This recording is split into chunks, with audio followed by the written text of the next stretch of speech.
everyone, welcome back to Budget with Us UK.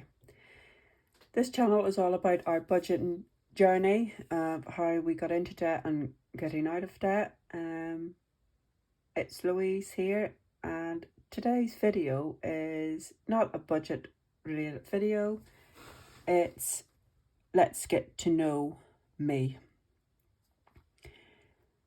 So before I start, if you are a subscriber, thank you very much for returning back and watching us and following our journey. If you're not a subscriber, why don't you go over and hit that subscribe button, hit the notification, and you'll be updated on any forthcoming and new videos. We would love you to join our journey, and it's free.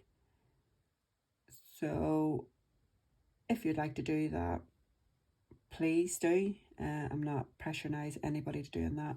Just, let's follow and help each other out as a community in the budgeting scene. So as I say, today's video is all about me. We've had a few questions asking what is my long-term journey, when did you move, have you lived in Manchester, how long, etc, etc, etc. So I just thought I'd decide to do a quick, well, it'll not be a quick one, it'll probably be quite a long one. I have 51 years of my life. Yes, I'm 51. So if this is something you want to watch, go and get yourself a cup of tea, coffee, cold drink, glass of wine, glass of beer, whatever you drink, a biggie, a cake, a piece of cake, whatever. If you're having a piece of cake, please comment below and tell me what you are having while you're watching it. And let's get started. So before I go any further, some of these things that I will tell you or you're listening to could trigger some things off for people. I do apologise, but for you to get to know me without actually giving out my identity, than more than what you know of my name and that I live in Manchester. To know how I got into debt and how I am intending to get myself out of debt, what my family life was like. So anyway, I'll get started, and this could end up being a two-part video because there's quite a lot. I will try and scale it down as short as possible, but I do apologise if it can't be. So I have a bit of colouring book out here. This is my daughter's colouring book, and instead of you just looking at a white desk, I just thought I would do some colouring in while I'm talking to you. Yes, I'm sorry, the things will not be inside the lines because I'm talking to you, but yeah. So anyway, as I say, my name's Louise. I'm 51 years old. I was born in 1970. I am a Scorpio. My sign is Scorpio, so I am a November baby. I am one of 4 siblings. I have got 2 older sisters, and I had a brother.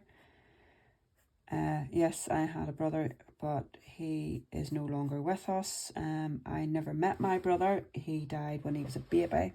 He would have been my older brother. And I live with my mum and dad. So out of that family, there is only myself and my 2 older sisters living.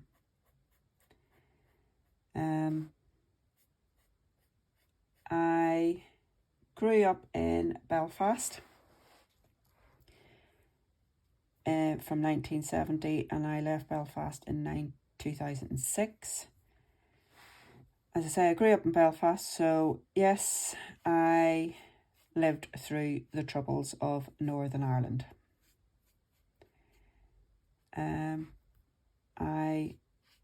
The Troubles started in 1968 and finished in 1998 when they decided to cease fire. If anybody doesn't know about what the Troubles of Northern Ireland is, why don't you pop over to YouTube and Google the Troubles of Northern Ireland. To cut a long story short, with the Troubles of Northern Ireland, it was more of a sectarian type thing. So it was fighting against Catholics and Protestants who could run what part of Northern Ireland. So anyway, in that time, I seen a lot. I lived through bomb scares. I had been in a bomb scare. I had been in close by when bombs have went off. I have been in hold-ups. I have seen people being shot and killed as a young girl. Yeah, I practically, I lived through it. You know, you had to live, no matter where you went down in the street. If you were in a car, you got stopped, you got your vehicles checked. Yep, that's the way we lived in Northern Ireland, and that was just an everyday life to me. People now still ask me, how did you do it? It's amazing, tell us a bit about it. I am not whatsoever got anything against any type of religion. I have friends who are Catholics. As I say, I am a Protestant. I've got friends who are Catholics and very good friends, and still keep in touch with them. And I have got friends over here that are of all different types of religion. I do not have one iota of thing of any type of religion against anything, as some people do. But anyway, as I say, I lived through the Troubles. I went to school. I had older parents. My parents were older when I was born. So my life was a type of, I didn't ask for anything. If I needed anything, I got it brought to me. I didn't have things like pocket money or anything like that. Not that I wasn't given it, I just didn't ask for it. We made things up in games. We played in the streets. Having a computer was like amazing to have on a computer in my days when I was younger. So things like that. That's the way, my life was. I had older parents through school. I didn't go on school trips because I didn't want to keep asking my parents for money to go on that because they were older. My father had a massive heart attack and had to close his business down because of his health reasons. So they were just living on benefits and pensions and stuff like that. And then my cousin, my family, like my father's nieces and nephews, his sisters, brothers, children, some of them went, and the same as my mum's side, went into the army. And one of them was leaving to go to Cyprus to live. So we went for, my mum and dad, obviously mum and dad weren't living. Mum wasn't living then. Went to, actually she was living then. We went to, myself and my friends went to a leaving do. And that's when I met my husband. Yes, my husband was in the army. He was serving time in Northern Ireland. At the time I met him, the usual, how are you type of thing. Never thought, spoke to them that night and, can I have your phone number, blah, blah, blah. And my thing was, they'll never bother ringing you, it's just a one night thing. You met up with them, you had a laugh with your friends and stuff, and that was it. They were in the army, they're never going out. What it was, the saying was, you've got an army thing, they'll have many girlfriends in different, like the sailors, you have many girlfriends in different ports. And yeah, met him that night and asked for my phone number, and I went, yeah, here, you'll never ring me back type of thing. And lo and behold, the next night he rang me. And yeah, I went out and got, obviously he had to sneak out of his barracks quite a few times because of obviously the troubles and stuff like that. One of his friends was quite high up and had to show a blind eye to let him out to meet me. I had to be security checked and stuff like that so that he could, and I could go and see him when wherever he was staying in the barracks. And yes, then he took off and he did a 6 months in Northern Ireland and then was shipped back to Germany. I thought, oh, that's it, nothing. No, continued on. He kept phoning every night to speak to me. And at the Christmas of 1992, he proposed over the phone to me from Germany. Wow. At that night, he was, well, as you would say, intoxicated with drink. And when he asked me, I says, ring me in the morning when you're sober.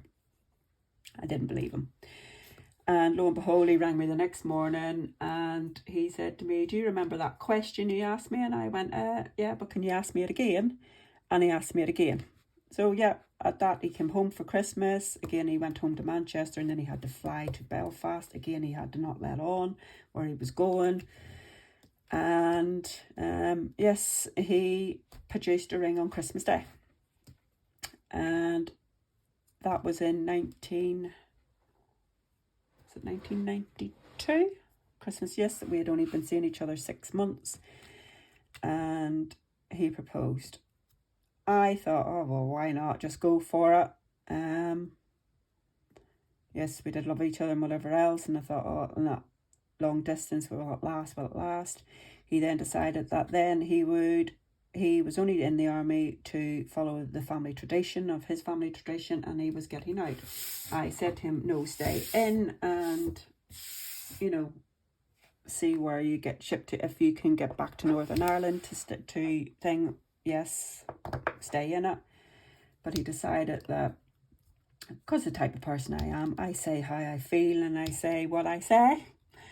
He said to me that I would probably get him in trouble because I could not if something was said, I would have to, and I didn't like, I would have to say something back. That's the type of person I am. I will tell you the truth. So anyway, he came out, he moved back to Belfast. He came out in 1993 or was it 94? 1993, I think. Oh, I've lost my what years it was anyway. And we planned our wedding for 1995. So we got married in February, 25th of February 1995. I had quite a big wedding.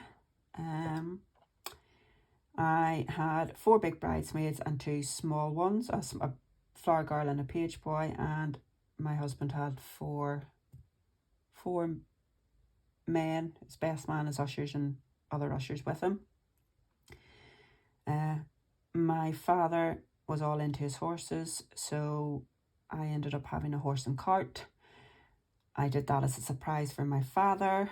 And lo and behold, the day before my wedding, my mother fell. So she was in, her ankle all bandaged up, and she couldn't get her wedding shoes on that day. And the morning of my wedding, my father took ill.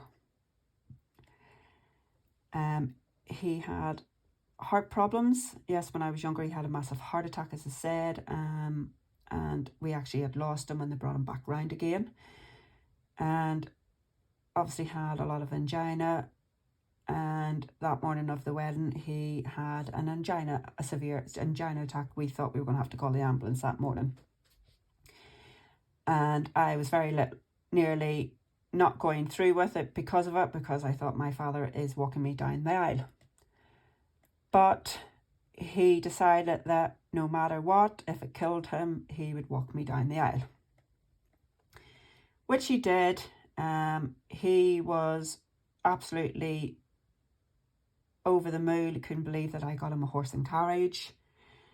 It was flipping freezing that day. It was February. And yes, we got married, and 27 years on, we're still together. We're still married 27 years there in February, and we're together over 30 years now, my husband and I. Our life hasn't been easy. My life hasn't been easy. I will be honest and truth, it has not been easy. I worked, Rich came back and he got a job. He was in and out of jobs and things because he just couldn't get a job settled. His career was HGV. He got into a good job as HGV. He bought motorbikes. He's all into his motorbikes as well. He's very sporty like myself. And yeah, we lived in Belfast for 15 years. We bought my family home. How I did that was, unfortunately, on 1996, I found out I was pregnant with Alexandra. She was born in March of 1997. And in the May of that year, my mother was diagnosed with cancer, one on the lung and a secondary on her brain. She deteriorated. The day before I was due to, or the week before I was due to have Alexandra, it was St. Patrick's weekend. That was the year there was the really bad flu, and obviously because I was due in that thing, I took the bad flu, and my mum says, come back and stay with us till you have the baby.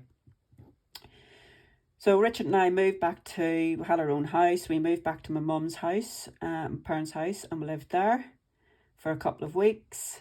And on that weekend of St. Patrick's Day weekend, my mother's thing was every morning we had an open fire, coal fire, and we had, at that time, Belfast only had oil central heating.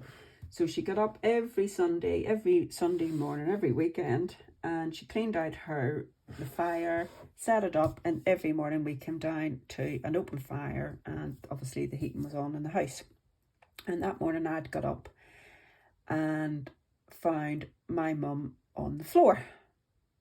And I was like, what are you doing, Mum? And she went, I can't get up.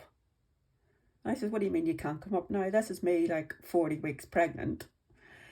And I struggled. She couldn't get up. She just could not get up. So I struggled to lift her up and got her onto the chair. And she just wasn't right. And so I ended up with getting her up to her room. And obviously my dad was still in bed at that time. He has his Sunday lie-in, reads the papers, whatever else. And I just said, Daddy, Mum's not right. I found her thing. She said she couldn't get up. I've struggled to get her up the stairs. Got her up the stairs, got her into bed, and thought, see how I'll get the doctor out. She said, no, I'm all right.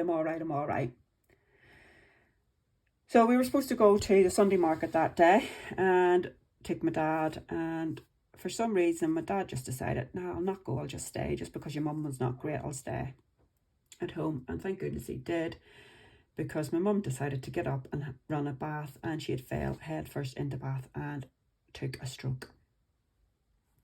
So she was underwater, and lucky for my dad's ill health, he said he just dragged her out of the bath. So we rang the doctors, and when I came back, and they said that they suspected that she had a stroke. There was no, it was too late to do anything. Got her into hospital, and she sort of deteriorated from then. By a couple of weeks later, I'd obviously had Alexandra by then. My mum was supposed to be with me. She was in the same hospital as me, and they brought her down in a wheelchair to see Alexandra when she was born.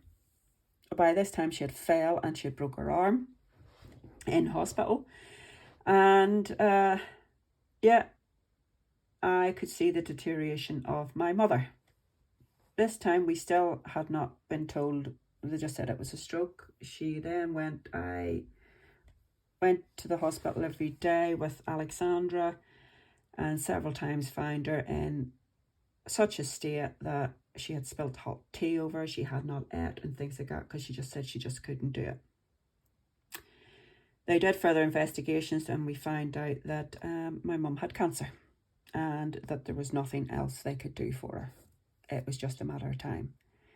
They wanted to put her into Marie Curie type thing, and I said no, I would look after her. Because I'd been, all my life, I'd worked in the car scene, so was a nurse, an auxiliary, car assistant, whatever, with disabilities, adults and whatever else. So no, I says, I'm going to look after her. And they kept saying, no, you're not, you've got a baby. And I says, Aunt, I'm here every day looking after her, so she might as well be at home. So to cut a long story short, we got her home, I looked after her. Her and my dad's 50th wedding anniversary was in the end of June. Alexandra got christened in the house. She had family that, because obviously we had a short time living with, my father decided that they didn't drink or anything. Let's have a big party, celebrate their anniversary. It was my mum's 70th birthday on the 2nd of July. Let's celebrate it all and get the neighbours and friends who've been there. She had nieces and nephews that she hadn't seen in about 15 years came home, because it was her and her identical twin sister's birthday on the 2nd of July. So on the 20th of June, we had a big party. Alexandra got christened in the house so she could see it, because she was bedridden. So my husband and my brother-in-laws had to carry her down the stairs to bring her down so she could see everybody. And that night, she deteriorated even again. And we ended up having to put her into hospital on the 30th of June. And we sat with her that night and her body was just shutting down. So she ended up that she died on the 1st of July, the day before her 70th birthday. I announced that she had died before the doctors did. I knew she'd done it, and yeah, I lost my mum when I was 26. Then 2008, so she only got to see Alexandra. So it ended up that because of my dad's ill health, my husband and I ended up moving into our family home. I still had my other house, our own house, and we decided to sell that and move into them because my father couldn't live on his own because of his ill health. Yes, I do have two other sisters. One lived up the street and one lived about 20 miles away. I did all the caring for my father. I looked after him, took him to hospital appointments, whatever else. Arranged my mother's funeral, paid for my mother's funeral, did everything. So that's where my you seen there is the start of my debt. So to cut a long story short, I went ahead and then had two more children. I had Jordan, who is now 21, and then Caitlin, who was 19 last month. She was my youngest, so my father got to see them too. And then in 2008, my father passed away. So at 26 and 38, I had lost both my parents. So we moved to Manchester, and obviously I always wanted to work with children. Went back to college while I was working full time and had 3 children, and did a college course in the evening of childcare. I already done it while I was at school in high school. So I went and did my MVQs. I started off with my level 2 and decided halfway through my level 2 that I wanted to do my level 3 at the same time, and could I do it?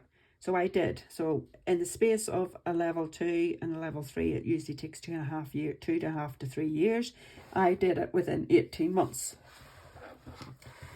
I worked in a day nursery, was paying out, my wages was paying and more for my childcare, especially in school holidays. So we were dipping into whatever savings we had and obviously using credit as well. And that built up to quite a lot of debt just on myself.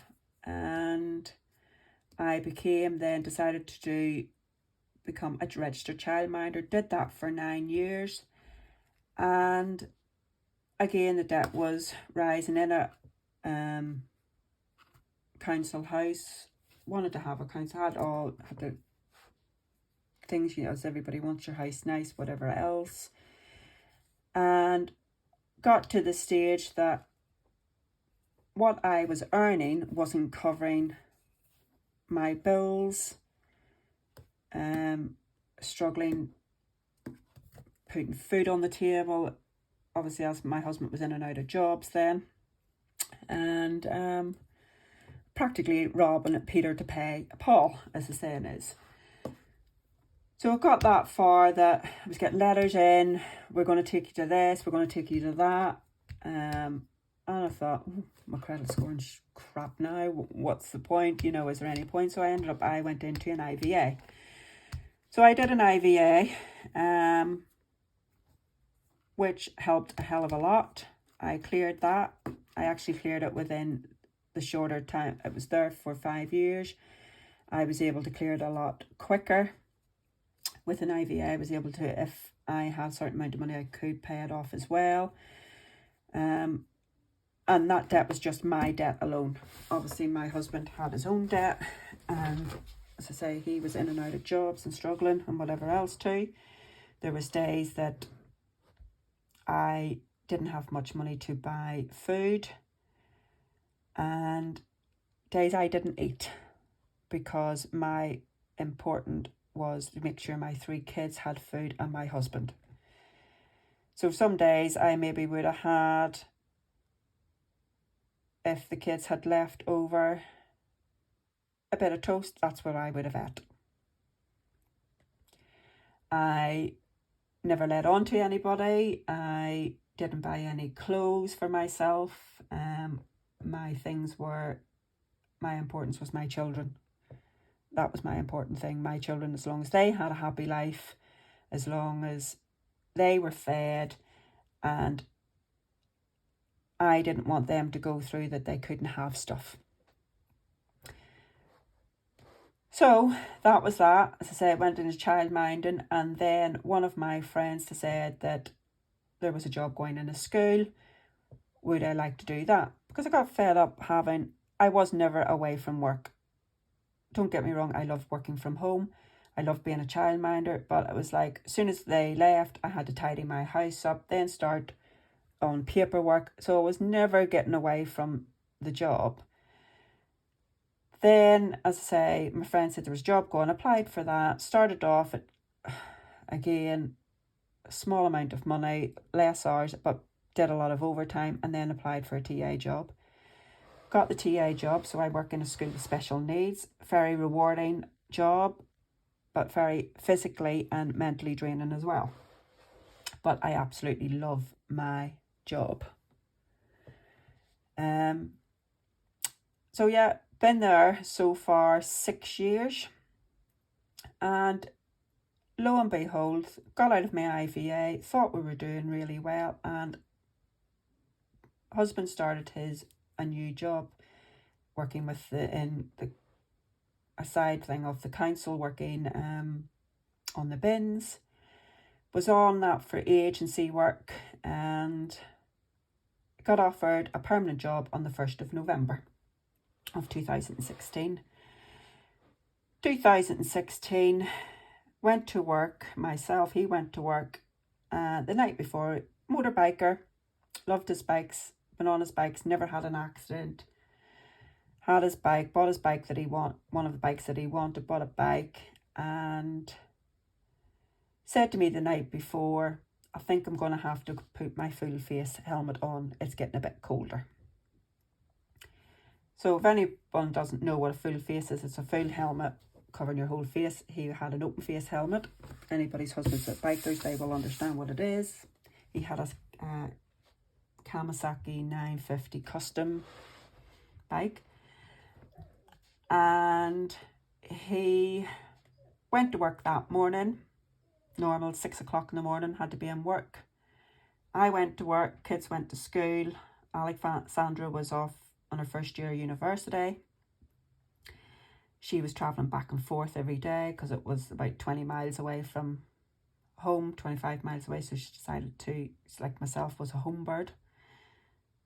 And went to work. And on that day, I just texted him to say, just to remind you, I'm working late tonight. I'm on a course.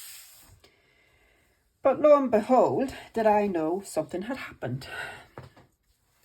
So it was about 4:15, 4:10. A phone call came to the class where we were doing the course, and the teacher picked it up and tapped me on my shoulder and says, I need to speak to you. Of course, things were going through my head. What the hell? What have I done? Have I done something wrong? I haven't done anything. Everything going through like they normally do. What have I done? And she said to me, Louise, go and get your bag. And I went, what for? Oh, and I thought everything was going through my head. Jesus, I'm being sacked or I'm being suspended. Well, I've done nothing. And I says, what for? He says, Louise, go and get your bag and your coat. You need to go home. And I went, why? And he says, and I could just see the reaction on her face. And she said, your hubby's had an accident. And I went, oh, what's a stupid bugger done now as he fell out of the lorry, knowing him? What's he done is something fell on him. Typical thing. It's just the way we are as a family. We, if you fall, get up like the kids. If they fell while you're younger, I always said to people, don't muddy colour them, just tell them to get up. I says, it makes it worse. I says, well, no, Louise, it's serious. You need to get home. And I sort of thought, right, okay. And I went, what do you mean serious? She says, Louise, he's fighting for his life. We don't know whether he's going to make it. And I went, what? And I can still remember it this day. I can still see it this day. Her reaction on her face. I still see her every day in school. And the adrenaline kicked in. So I got my bag, walked out, went to the office. They wanted to drive me home. I said, no, I need my car. No, we'll drive. No, I need my car. That was all my thing. I need my car. So I only live 5 minutes away from the school, and the hospital's about 6 minutes, 7 minutes away from the school. And phoned Alexandra at that time saying that I've got to go home. Your dad's had an accident. She was on her way home. She was upset. She says, yes, Jordan has phoned me. This is our brother. What had happened is they had tried to phone me, but because my phone was in my locker, because we're not allowed our phones in school while kids are there, I hadn't took it out. They had went to the house and asked for me, and as usual, my son, why do you want my mum? And turned around and says, your dad has had an accident. Now, telling a 15-year-old who looks a lot older than what he was that his father had had an accident wasn't really good. He couldn't remember where I worked, what they called the place. He ended up having to ring my friend who I work with, her son, because they were close friends, and they joked about, and she joked about too, what's the silly bugger done now? She didn't realise herself that it was as bad as what it was. So apparently his bosses went to the work, and that's how I found out.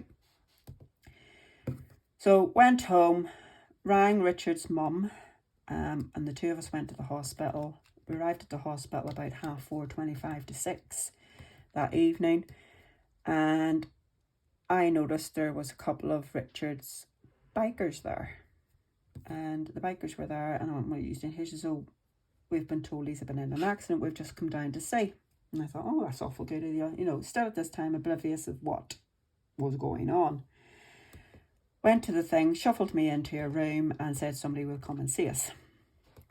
An hour and a half passed, still nobody came to see us, and the next thing, police officers walked into the room. And I thought, what the hell's going on here? Why is police officers want to speak to me? So, cut a long story short, they had said what had happened, and I was actually like, oh my God, what's happening, So what they had said, and another couple of hours passed, and eventually I just thought, I can't sit here any longer. And the police actually sat with us this length of time. And more of Richard's bikers, friends, his biker club came down. So there must have been about 15 of them waiting in the foyer, finding out what's going on. That's what it's like in the bikers community. They stick by each other. They're like brothers. That time I had messaged a couple of Richard's friends who are quite close to him, and one of them had come down. And of course that night it was the City and Barcelona match. So he was joking about, you know, you made me miss the flipping well match and blah, blah, blah, you know, joking about. But at that time he didn't realise how serious things were with my husband. So eventually the doctors came in and said to us that he's in a critical condition. We're trying to stabilise him. You can come in and have a few minutes with him before we transfer him to ICU. They did explain he's going to have all these machines around him. He is in quite a bit of a mess, but we just want you to see him before he goes to the ICU, and in case anything happens. So his mum and I went in, and his friend, I says, do you want to come in? And he was hesitating, going, oh, I don't know. And then he did come in, and he went in, grabbed him his hand, and walked back out again, because he could not see how bad he was and how he looked. So the next thing, they whipped him up to ICU at about 7:45 that night, and I was sitting in the waiting room in the ICU for furthermore till about 1:30 in the morning. And at that time I had to keep my 3 kids, what's going on, we're coming to the hospital. And I'm going, no, you're not coming to the hospital. And they did come, because they wanted to know what was going on with their dad. And still by this time, I still didn't know what was going on. We just had somebody running in and out going, Cindy, somebody will be with you. We're still working on him, blah, blah, blah. So to cut a long story short, eventually one of the doctors came in, and myself and his mum and Alexandra, she said she wanted to come in and listen, and has told us that the next 48 hours was critical, that he has serious injuries. He is on every machine possible to keep him alive, and that when they have got him somewhat stable, they would bring us in. So by 2:10 in the morning, they eventually let us go in. I went in first, and his mum, and like you see things on these hospital programs like Casualty and the ambulance things, and what you see, it's like, oh yeah, that'll not, reality sunk. To see all these machines and bleeping and dropping and alarms going off and stuff, and having so many doctors and nurses round him, still trying to see. And they said, and we looked at him, they explained what was going on, and said to me that the next 48 hours is critical. Is there anybody else in the family that would like to see him? And I says, I would like his children. Well, his children want to see him. I really don't want them to see him like this, but if you're saying the next 48 hours is going to be critical and that he might make it, I really didn't want them to see their father like that, but they said if they didn't, they would push their way in to see him. So I asked him, could they try and clean up some of the blood around his face, so at least he looked quite, not decent, but suitable, and could they put a cover up as far as they could to cover up half of the things, that his injuries. So they did, and they came in, and it's a day that I'll never forget, to see my children's faces and how upset they got. But lo and behold, they seen him, they walked home, they got home, and sorry about that. But anyway, as I say, they seen their dad, and I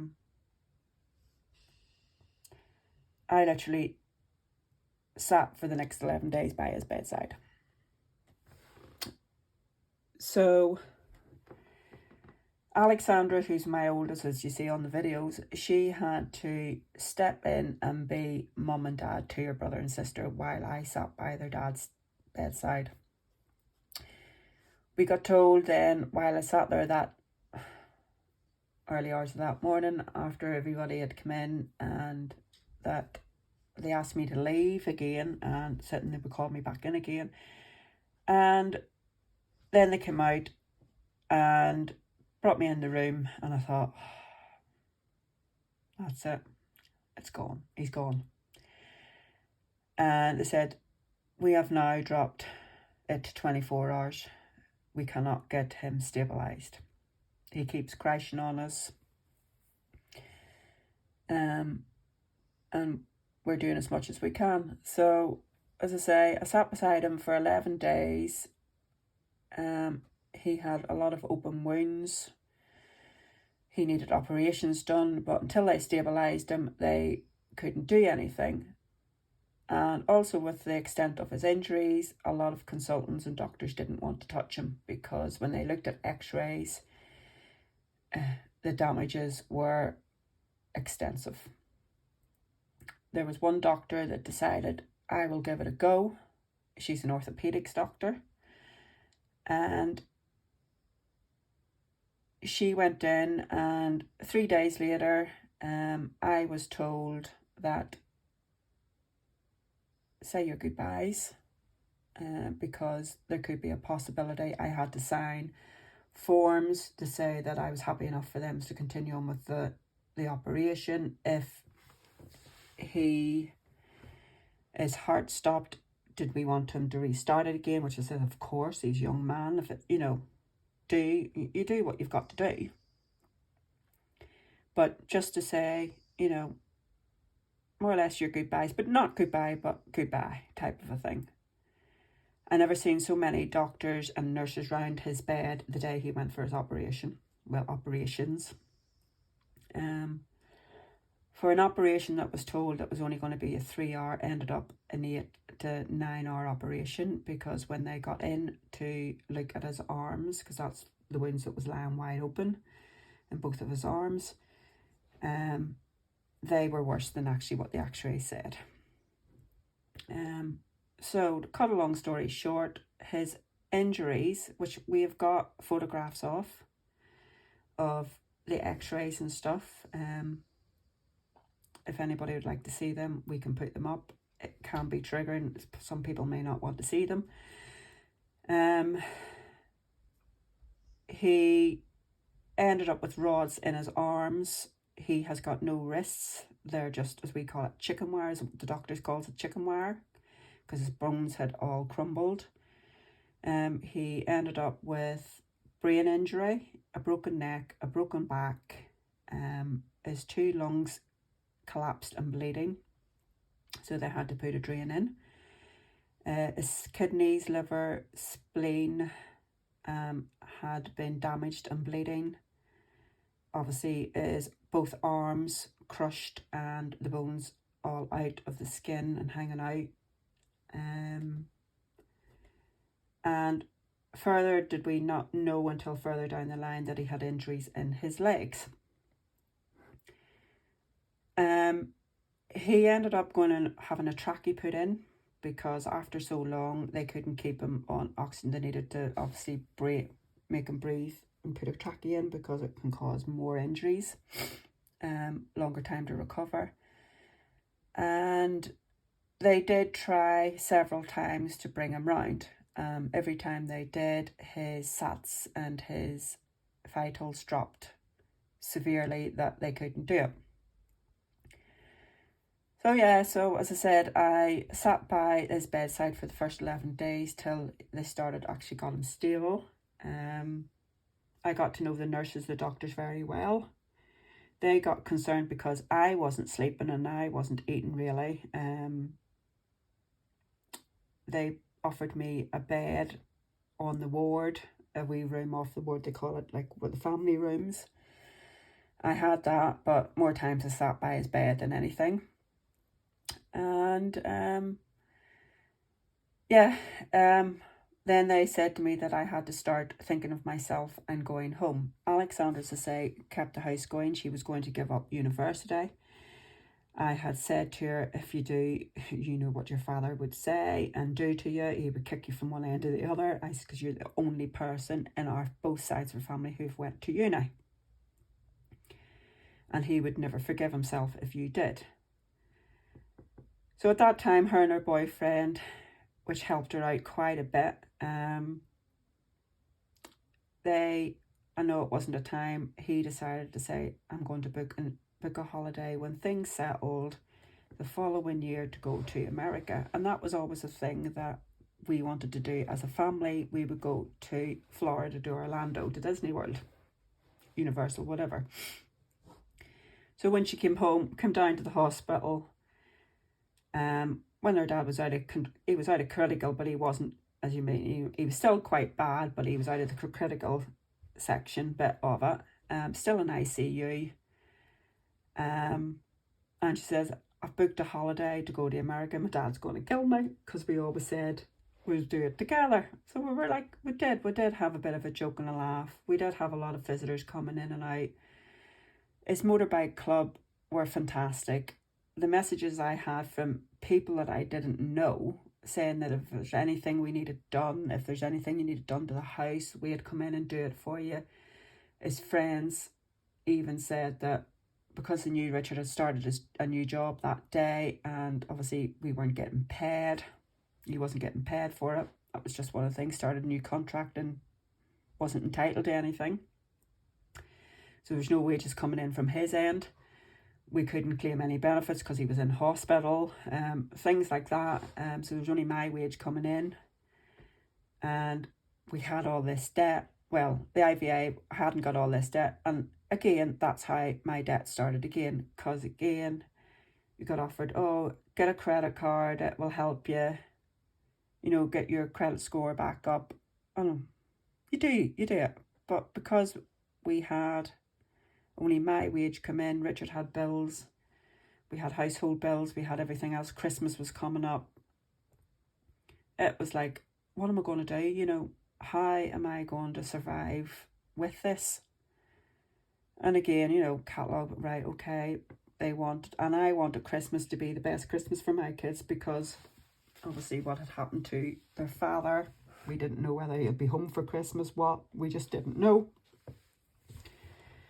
So I'd obviously asked the kids beforehand what did they want for Christmas before the accident, and I'd started, so I just ended up, his friends had said, we'll buy the Christmas presents for them, don't worry. And I went, no. I'm a type of person that I'll deal with things myself.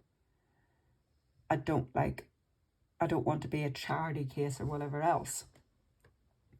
But I did. I got their Christmas stuff, but it was all on credit. It was the only way I could get their stuff. And the kids sat down with me one night when I came home, and they just said to me, Mum, we do not want Christmas. And I said, you can't do that. Your dad will not. We don't want Christmas. At this time, my husband was still under sedation. If Dad can't be home for Christmas, we're not having Christmas.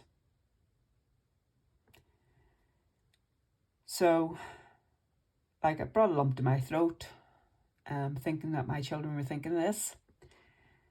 And we decided as a family that we wouldn't have Christmas. Even though I bought all their Christmas presents there, we would have Christmas when their daddy came home. So anyway, to cut a long story short, weeks went on.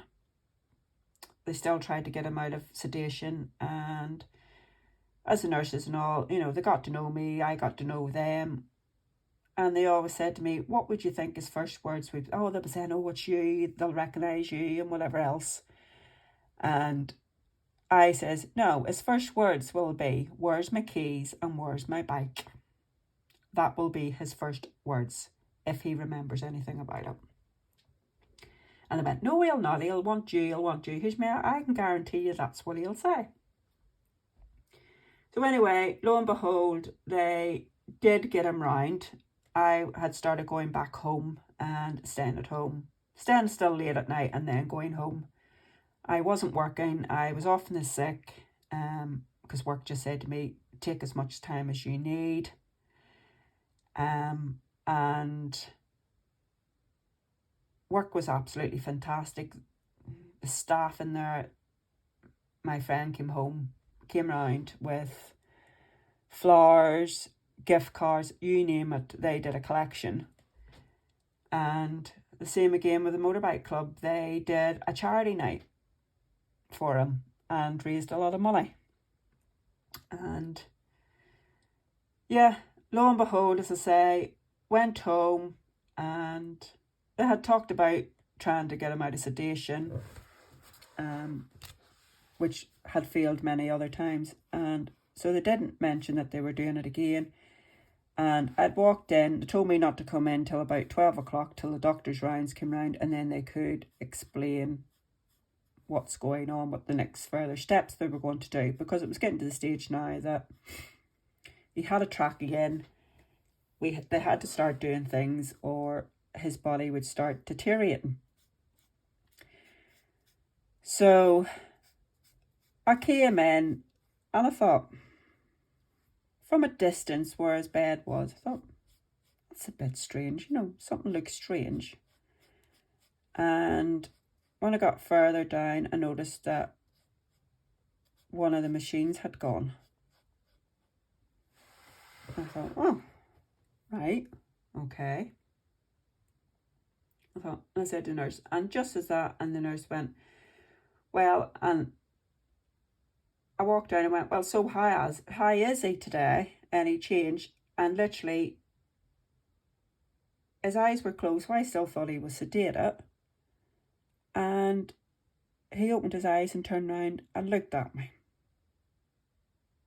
Well, that just was, I went, when did this happen? I was just like, my God, why is not, I was speechless. And obviously he had his trachea in and they had released the balloon in the trachea so that he could speak. And they were getting the thing and he knew that he had to cover it to speak. And he says, first thing he says, where have I been? Where have I been? And I went, oh, you're awake. And you're asking me where have I, not how I, and I was just really like, I just couldn't believe that he had woke up after like 4 or 5 weeks being sedated. And I'm trying. And the nurses turned around and I said to me, you were right. And I went, what do you mean I was right? He says, the first thing he asked for wasn't you. Not where am I? Where's my keys and where's my bike? But I had said to them, please do not tell him anything. Let me do it. Which they did. They respected it. They just sort of fobbed that off when he said that. And where have I been? He said to me. And then after about 5 minutes, he says, where's my keys? Where's my bike? And I says, I'll talk to you about that. So I want, and that was it. So he's awake. So the first thing I could do was get on the phone and phone his 3 kids to tell him, your dad is awake. They were absolutely delighted. They came down. He was only allowed 2 at the bed, but they gave an exception for us. And that day he was awake was the day that his motorbike club was having a big charity do that night for him. And they did ask me to come down. I said it all depends on Richard at the time. And the kids had decided that Mum, go to it. And my son went with me.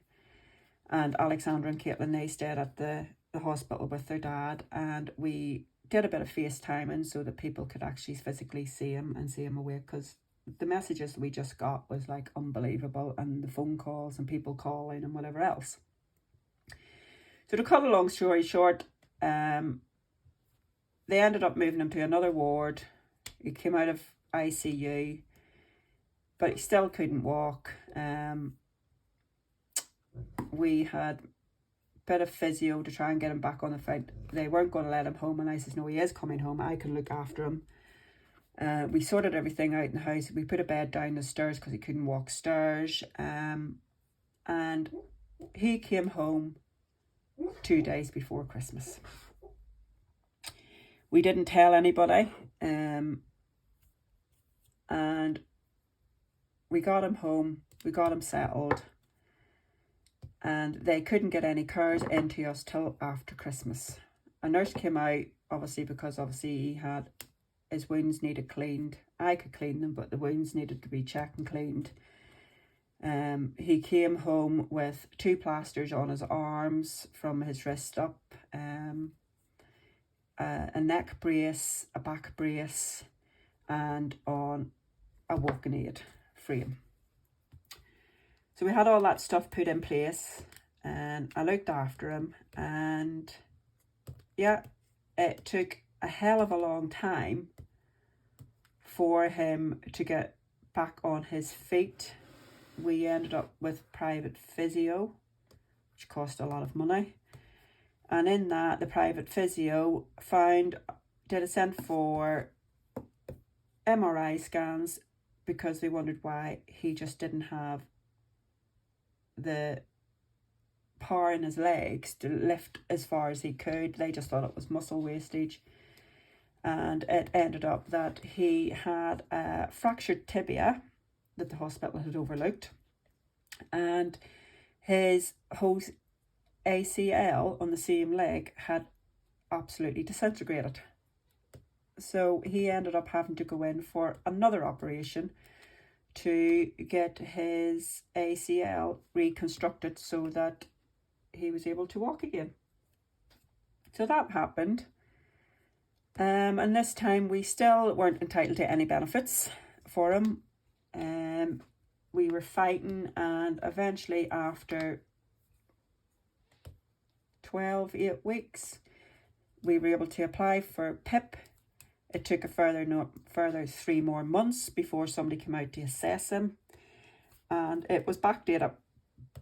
So all we were living on was my wages and his PIP, which was about £500 a month. That was it. So we had to pay our rent, our gas, our electric, our food, our bills, and everything else.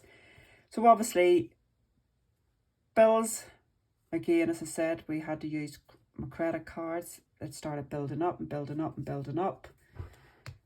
And that's what happened. So eventually, as an ex-army person, as a veteran, if anybody has anybody in the family of that, when you're a veteran, or been in the army, your life is like, I have to get up and go. And you work hard to get back on your feet again. And from a man who was so active and out playing football to stuff, to be able to do nothing was just disheartening, and very disheartening for him. He was told he could never play football again. He was told he could never lift anything heavy, so he would never be able to lift a suitcase again if you were going on holidays, or lift a flat pack thing again. He was told that, climbing in and out of things will get hard over the years. He will have all the arthritis of the day he can think of, between it going in his arms, his legs, his neck and his back. And that because he had a brain injury, that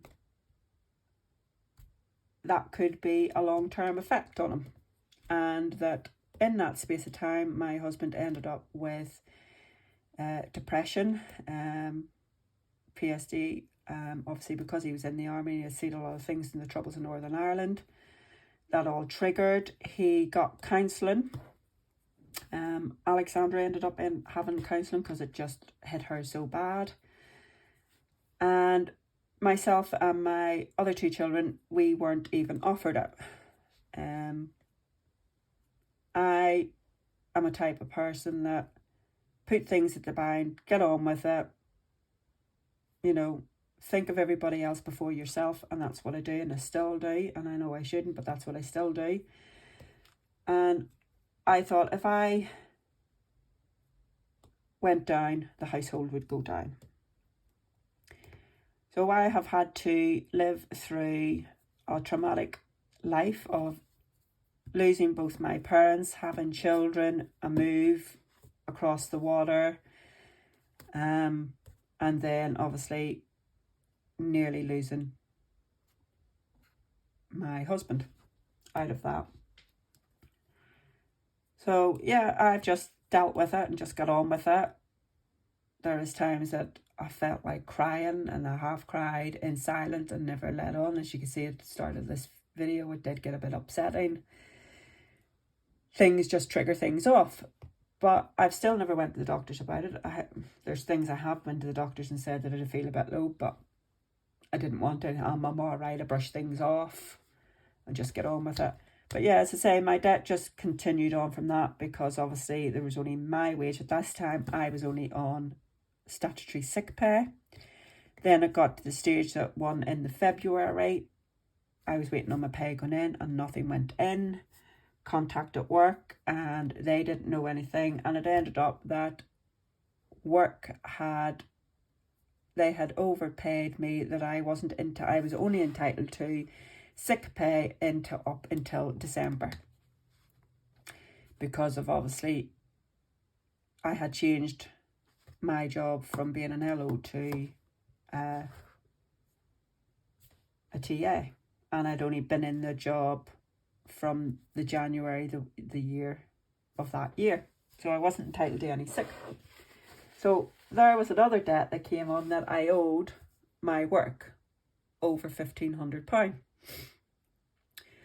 So they brought me in and talked about it, and it says, how are you living? And I thought, well, what people had fundraised for us and give us, that's what we were living off. So the money that the bike club had fundraised, they fundraised over £3,000 for us. I refused to take it, because again, I didn't want to be given charity. I felt it was charity. But when they sat down and said, Louise, it's not charity, people want to do this. So I had worked out that that money would pay our rent for so long and food on the table. My thing was, frig debts, to pot with that. My thing was to keep a roof over our heads and food on the table and gas and electric coming into the house. So anyway, to cut a long story short, Richard worked really hard. That's my husband's name, I'll just give you it out there. We had a lot of physio, we had a lot of hydrotherapy. We had a lot of counselling skills, but I had counselling sessions that I had to take him to. And yes, it was left on me, because I thought my own children, and I knew my children had been through a hell of a lot, that they didn't need to see that, and I did it. To be having to care for your husband, practically, literally having to feed him, wash him, dress him, clean him, you name it. And he said it was so deteriorated, it was so, he felt like being a baby again, that taking the simplest things from him and having somebody else to do it for him was degrading. And we always had to make sure there was somebody in the house before I went out, or had to go and do shopping, whatever, because he couldn't be left on his own. And then eventually, when I had to go back to work, or I was going to lose my job. I did refuse returning back to work. and his mother had got him into other, like, it would have been an OAP type, as they call it, like an exercise class, but low impact. And we talked to the doctors and physios, and they said, yeah, that would be the best. It gets him out of the house, it keeps him going. And he did. So he did that. And the second day I went back to work, and I still hadn't been paid because they wanted to take X amount of money off me each month. And I just said I'd rather do without the money for 2 months, because I had budgeted this other money that we were given and a bit of savings that we had left. That I'd rather have no wages for 2 months to pay the work, my work back. So my first wage came back then in June, and as I say, the first day I went back to work on a phased return, I came home, and because they let me start later and finish as soon as the kids went, and came home, and I wondered why Richard, he had his hand on his head, sort of dozing off. And I went and said, you all right? Yeah. And he looked up, and I went, oh my God, what the hell has happened? He had this big bandage on his head. And I thought, what the hell has happened?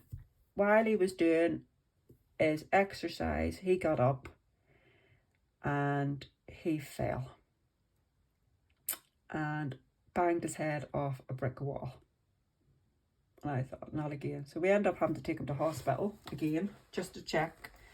He had to go through a scan again, just to check in case there was any more further brain damage done or anything. Got stitches and sent him home. So that was that.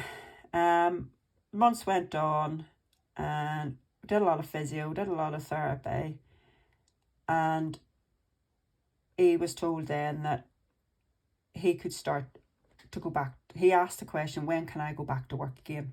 Because that's all he wanted. He wanted to go back to work. That's because he's never been off. The only ever time he had ever been off work was 3 days when he had severe tonsillitis. He's like myself. We work every day. We go into work when we're ill. We work, and that was it.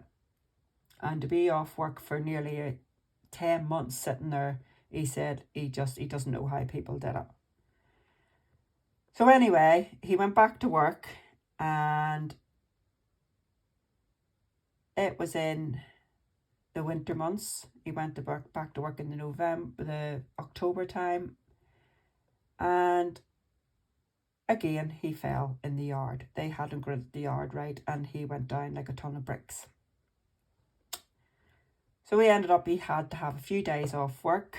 We had to take him to the hospital again just to check that he hadn't damaged anything again, because obviously we had to be careful with his back and his neck and his arms, and he was all right. They just said he's just bruised. And then the next thing was 2 weeks before Christmas, they brought him into the office and said that they couldn't keep him on anymore because he couldn't fulfill the job as an HGV driver. So he lost his job there. And in between that time, we had, when you get a certain age as an HGV driver and PSV driver, which Richard's got all his licenses, you have to do medicals. He had to do a medical. His GP said, yeah, he's fit to drive. Listed all his injuries, and DVLA went, are you having a laugh type of thing, and took his license off him. We queried it, we appealed it, and they said because he has more than a 2% chance that he has seizures, which at this time was the first we had heard that we could have seizures, and he hasn't had one, that they couldn't give that safety of him being out on an HGV lorry or driving people in the public. So they took his HGV licence off him, which he had from he was 17. That was his career. And they took his PSV licence off him, which is driving buses and coaches. Again, was another fallback that he said if he couldn't do his HGV, he would go back to bus driving. So that just left him with his licence for a car, and they said he could keep his motorbike licence. So obviously I didn't say what the accident was from. The accident was from a motorbike. He was coming home from work and somebody took him out. It eventually went to court, and the man who did it ended up knew my husband's mother, and that man got a £300 fine, and he got 6 points on his licence that didn't go on his licence. They said he'll get 6 points, they'll go on file, but they'll not go on his licence for some reason. They tried to put some of the blame on my husband, but his solicitors fought and said no. He was all in his full gear, he was high-fizzed, he was everything. We're not taking any of the blame. So that's what happened on that place. Then it meant that because Richard had lost his career as an HGV driver, it put him down a lot, where the depression sat in again, the anxiety, PST came in, everything came in, and it was another thing I had to deal with. And we had to rethink what he could do for a job. So again, he was unemployed. We tried for benefits again, because I was working, not entitled to certain things, and I think he was entitled to a benefit of £150 a fortnight. That was it. For a man who served the Queen, who worked all his life, paid in his national insurance, his taxes, whatever, we weren't entitled to anything. So again, more debt was adding on to everything. Yes, we did get a claim, but we didn't get as much as, it wasn't as much as what they said it was going to be. We had a lot of expenses to come out of that before he got any money. We weren't expecting much, but it was what the solicitor said. We had a lot of private things had to go because they're waiting on the NHS. He was still waiting for it. And yes, and when his money did come through, the first thing we thought was buy the house that we live in. We bought our house, so it was paid outright. We always said as a family that because we couldn't fly because of the brain injury, we weren't allowed to fly for a couple of years. We always talked about having a caravan for 10 plus years.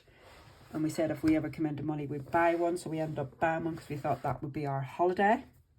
If we can't go away, at least then we go down there and stay. And it would be a break from everything.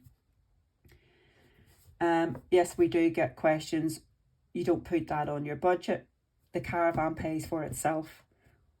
We do rent it out. So what we rent it out as pays for our fees and everything. So that pays for itself. So it's a bill that we don't have to worry about. And as I say, we did pay off some of the debt. There wasn't enough money, but my husband did say that because we could have paid every majority of our debt off, but he wanted to keep an X amount of money back. And he said he wanted to take his children on a holiday that we always wished for, and that was to go to Florida. So we paid that and we booked that. He says, because a lot of people will probably sit and go, well, why did he pay for that? Why did you not pay your debt off? We did pay some of our debt off. But he sat and says, what I put my children through, I will never, ever, ever be able to get that away from their minds and their brains and whatever, and what they're going to have to see for the rest of their life. I want to be able to give my children something that I can do now, because in years to come, I may not be able to do it. So he paid for a holiday to Florida, and we went off in 2019, 2020. It was before the pandemic anyway. And we went with other friends, and we went there and we had a brilliant time. We loved it. Yes, Richard struggled while we were there because it was a lot of walking. We ended up having to get mobility scooters because he couldn't walk that far. And yes, we had a holiday, and yes, we came back to still a lot of debt. We did use a credit card again while we were out there, and we enjoyed ourselves as a family because that could have been the last holiday family we ever have together. So yes, we did that. We came back. When he came back, we had to sit and think of what type of job that Richard could do. So we set up with the rest of the money. Yes, he did buy another motorbike. That was his life. Bikes is his life. I didn't want to, but yes, he bought another motorbike. That was one thing he wanted to do is, the insurance came back on his other motorbike. And he put a bit to it, and he bought himself a Harley. One of the bikes he always wanted. And the rest of the money then, we paid, as I say, we paid off debt, and he set up his business of a courier business because all he's ever been in is transport. So he did transport one, and yeah, he has good days, he's got bad days of his health. He doesn't work every day. He's self-employed, so he doesn't work. He doesn't get paid. Over the pandemic, he wasn't working because he had to isolate because of his injuries. And yeah, that's what happened. And now, 5 years on, his life is not the best. He has deteriorated. The kids have seen that. And for them, they realise now, people looking at him, you think, oh, there's nothing wrong with him. But when you sit and listen to him and when you talk to him, he could be talking to a general conversation with you and then just goes off in something totally different. He has mood swings, which they said he would have. He's in pain all the time. Yeah, that's the life of what we've got. And we've got to live on till the day comes that neither of us are here. And the children have seen that, our 3 kids see the deterioration in their father. And now, our youngest now has got, now things have just caught up on her, and we're dealing with her now with a lot of anxiety and depression. I have a 19-year-old. Yes, she's at uni. We've looked into it. The doctor, she's seeing the doctors again this week again. And yes, she says it has triggered from being stuck in the house for the 2 years of the pandemic because she was scared to go out through the door in case she brought anything in to her dad.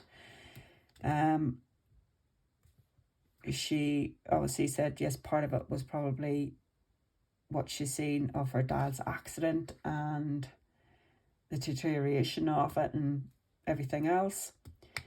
So yeah, another thing that we've got to deal with, and again, I take it all on board and put things behind me, right? As a mother, you do what you have to. You do what you've got to for them. But yeah, as I said, our debt built up over that because the wages aren't coming in.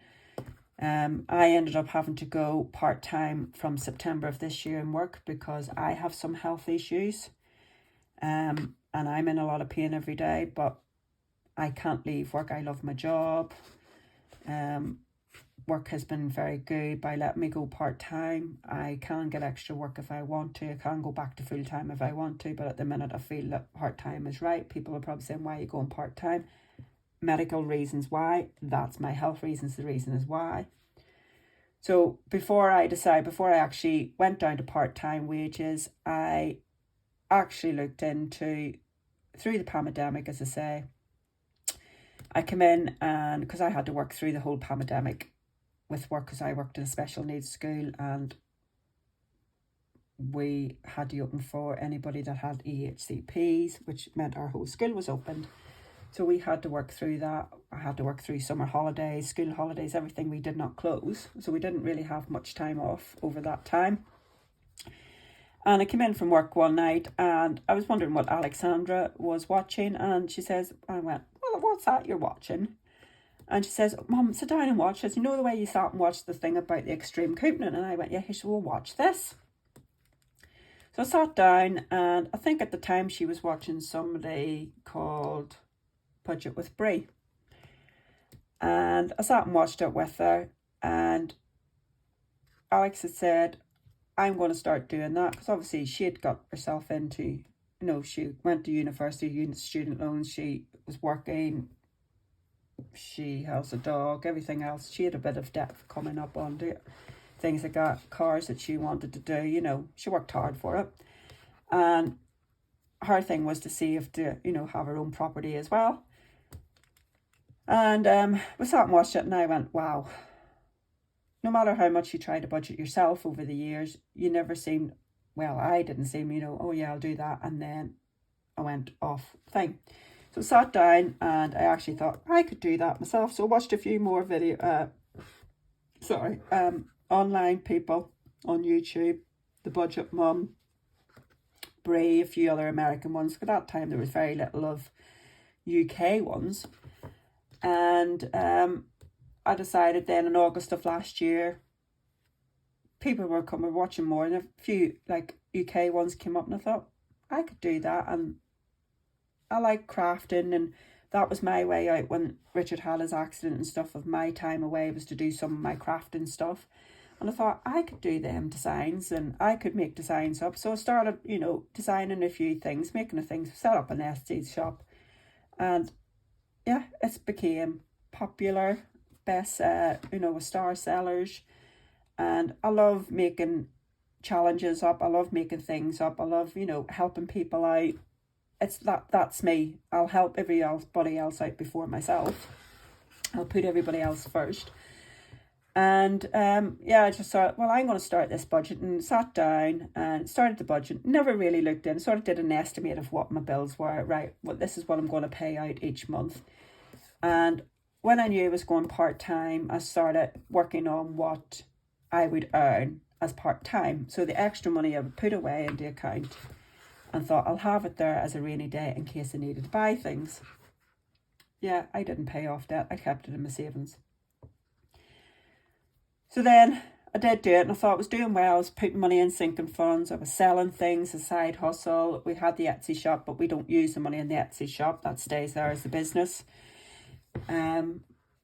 Started clearing things out in the house, started selling things, getting a bit of extra money in, built up my sinking funds, and then something else happened in the family and I went off the rails, didn't video, started tapping the card again. And like people say, is when you go off, things happen, people do things. I like to buy, and that made me feel good, and trying to make things for the kids good and whatever else, even though they're teenagers, they're older, they're adults, whatever. And I just sat down at Christmas and went, I need to get this sorted. I really need to get this sorted. I don't know what it was. I sat and watched somebody's video, and I just thought, I need to sit down and look. And I pulled everything out, and I just couldn't believe how much debt I was in. I thought I only had about £4,000 or £5,000 away. I didn't realise it was double that. It was double. I was just totally shocked, the debt that I did have. When I had got myself out of it, yes, I got back into it because of my husband's accident and whatever else, and I'm not blaming him, I'm not doing that. That was the only way we could live. And it just spiraled from there. We just continued on doing it, and I just thought, no, I need to get out. I am 50. At that time, I just turned 51. I'd hit my 50th last year in the pandemic. At 51, I thought, no, I can't do this. I need to get out of this debt. So I sat down and I worked, and I did it, as you see, debt confession video. And I just couldn't believe I had over nearly £11,000 worth of debt. That was just on myself, not what my husband's debt is. I haven't even looked into his. I don't want to even look into his at the minute, because I just think it would be too... I'd probably just go under if I knew what he had. He pays his... He contribute to the house what you see is low. Yeah, I'm on a low income, a low budget, and he does contribute to the house bills. What you see on my videos is what I contribute to the house and whatever else. And yeah, I've explained through my videos what he does and whatever else. And I just thought, no, my debt for confession. So I emptied all my envelopes, my cash envelopes, and looked into what needed to be paid first. And from that, I've stuck to it. I've sold more things on Marketplace and Facebook. I'm doing, each time I go into a cupboard or a thing, my craft stuff, things that I don't use, I sell. Anything that I think that's sitting lying about in the loft or in the garage we haven't used, I just stick it on Marketplace and people buy it, and every penny I get comes in to pay off. And I had something like £1,300 saved in my envelopes, and I started deciding what to pay off. So from then, I think I've paid about just over 2,000, or is just under two, I don't know offhand while I'm doing this video, of debt in since December. Well, I didn't do it till January, and my ultimate goal is to try and get out of this debt as soon as possible. I would absolutely love if I could get it out by the end of 2022, but I know that's not going to be feasible. I haven't really set myself a goal when. I'd probably say 2025, but I'm that impatient person to think another 2 more years I've got to pay of interest and debt and whatever else. No, I need to get out of it. But I'll say 2025, but if I can get it done before then, I will. No, not 2024. So it gives me 2 years, but I will try and get it done before that. So yeah, that is my life of my story life, what I've been through all my life, how my debt came. I do apologise, it's a long video. I do apologise if this has triggered off anybody. And I do apologise if me getting to the stage that I had to switch it off, stop it for a bit because I got myself a bit worked up. That's the first time I've done that in a while.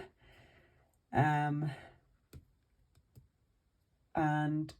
I do thank you all for following us, subscribing to us, and commenting and what. So if there's any questions you'd like to know, any answers to any, and please just message us. If you don't want to put it on the YouTube thing, message us on Instagram. And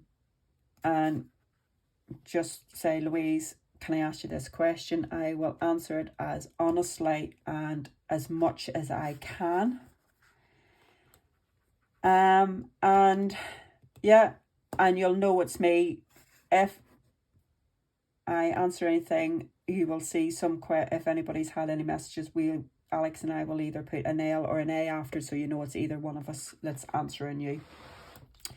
So yeah, anyway, that is to say, I do apologise if this has triggered anybody off. I am not looking I'm not looking any pity votes. I'm not looking anything. I just thought I'd let you know about my life, of how I got into debt, what my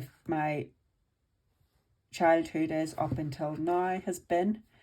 I can say that, yes, I've went through good times, bad times, traumatic times, yes. But I'm still here, I'm still going. I was brought up in an old-fashioned parents.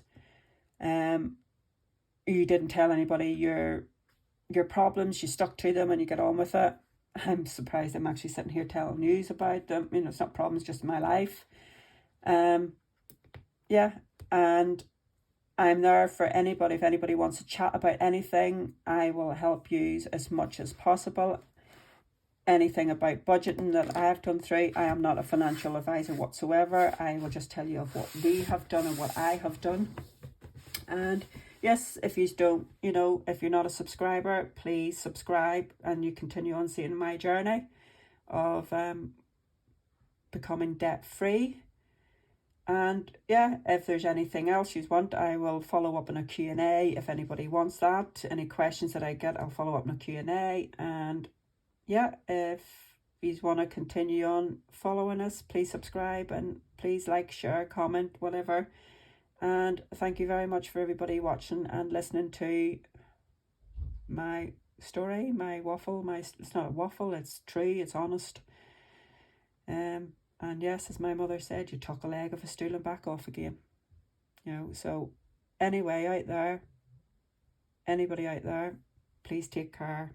Anybody who's gone through the same or has been through something like that, please take care, please message, whatever.